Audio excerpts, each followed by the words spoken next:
యోహాను వ్రాసిన ప్రకటన గ్రంథము 12వ అధ్యాయము. అప్పుడు పరలోకమందు ఒక గొప్ప సూచన కనబడెను. అదేదనగా, సూర్యుని ధరించుకుని ఒక స్త్రీ, ఆమె పాదముల క్రింద చంద్రుడును, శిరస్సు మీద 12 నక్షత్రముల కిరీటమును ఉండెను.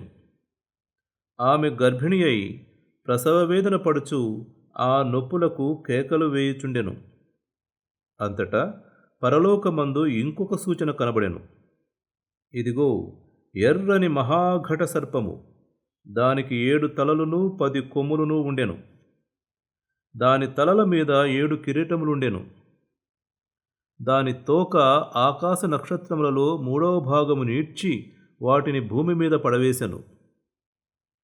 కననయున్న ఆ స్త్రీ కనగానే ఆమె శిశువును మృంగివేయవలనని ఆ ఘటసర్పము స్త్రీ ఎదుట నిలుచుండెను.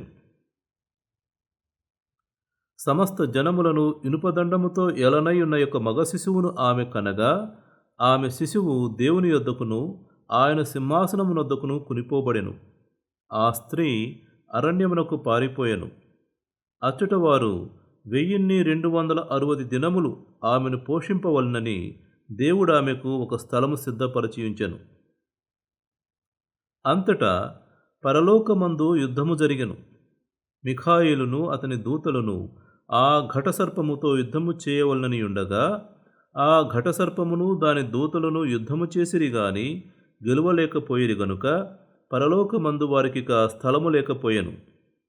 కాగా సర్వలోకమును మోసపుచ్చుచు అపవాది అనియు సాతాననియు పేరుగల ఆది సర్పమైన ఆ మహాఘట సర్పము పడద్రోయబడెను. అది భూమి మీద పడద్రోయబడెను. దాని దూతలు దానితో కూడా పడద్రోయబడిరి. మరియు ఒక గొప్ప స్వరము పరలోకమందు ఈలాగు చెప్పుట వింటిని, రాత్రింబగళ్ళు మన దేవుని ఎదుట మన సహోదరుల మీద నేరము మోపువాడైన అపవాది పడద్రోయబడి ఉన్నాడు గనుక ఇప్పుడు రక్షణయు శక్తియు రాజ్యమును మన దేవుని వాయను. ఇప్పుడు అధికారము ఆయన క్రీస్తుదాయను. వారు గొర్రెపిల్ల రక్తమును బట్టియు తామిచ్చిన సాక్ష్యమును బట్టియు వానిని జయించియున్నారు గాని మరణం వరకు తమ ప్రాణములను ప్రేమించిన వారు కారు. అందుచేత పరలోకమా, పరలోక నివాసులారా ఉత్సహించుడి. భూమి, సముద్రమా, మీకు శ్రమ. అపవాది తనకు సమయము కొంచెమే అని తెలుసుకుని బహుక్రోధము గలవాడై మీ యొద్దకు దిగివచ్చియున్నాడని చెప్పెను. ఆ ఘటసర్పము తాను భూమి మీద పడద్రోయబడియుండుట చూచి ఆ మగ శిశువును కలిగిన స్త్రీని హింసించెను. అందువలన ఆమె అరణ్యములో ఉన్న తన చోటికి ఎగురునట్లు గొప్ప పక్షిరాజు రెక్కలు 2 ఆమెకు ఇయ్యబడెను. అచ్చట ఆ సర్పముఖమును చూడకుండా ఆమె ఒక కాలములు అర్ధకాలము పోషింపబడును.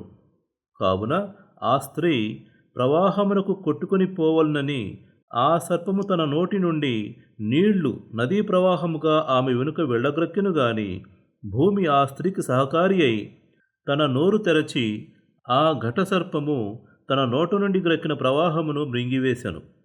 అందుచేత ఆ ఘటసర్పము ఆగ్రహము తెచ్చుకుని దేవుని ఆజ్ఞలు గైకొనుచు యేసును గూర్చి సాక్ష్యమిచ్చుచూ ఉన్నవారైన ఆమె సంతానంలో శేషించిన వారితో యుద్ధము చేయుటకై బయలువెడలి సముద్ర తీరమున నిలిచెను. ఇంతటితో 12వ అధ్యాయ పఠనం సమాప్తం.